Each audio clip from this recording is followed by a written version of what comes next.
Pra, sot bëjmë 1 vjet nga e mora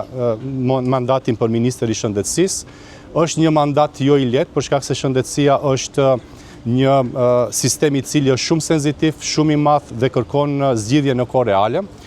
Pas 1 viti nuk mund të them që kemi një shëndetësi ndryshe nga ajo përpara 1 viti, por atë që mund ta them sot është që pas 1 viti shëndetësia i ka detektuar ku i ka problemet dhe ku do të jetë në zgjidhje dhe çfarë zgjidhjesh do të kemi. Më vjen mirë që sot kemi në letër të detektuara të gjitha aspektet edhe pozitive edhe negative të shëndetësisë, pra e dim ku janë problemet dhe si duhet të zgjidhen ato. Kështu që kjo është një nga faktorët që neve na jep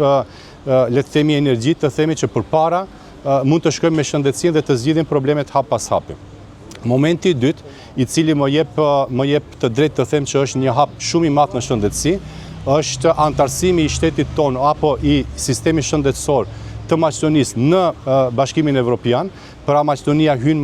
ose sistemi shëndetësor i Maqedonisë hyn në Bashkimin Evropian në programin EU for Health, një nga programet më të mëdha apo programi më i madh i Bashkimit Evropian, në të cilën ne do të kemi të drejtë të marrim fonde, të marrim kapacitete edhe ekspertiza njerëzore me qëllim që të zgjidhim të gjithë problemet që ne i kemi definuar në shëndetësi, dhe kjo më jep edhe një herë them do të na jep një forcë që më shpejt të bëjmë transformimin në shëndetësi në shtetin tonë.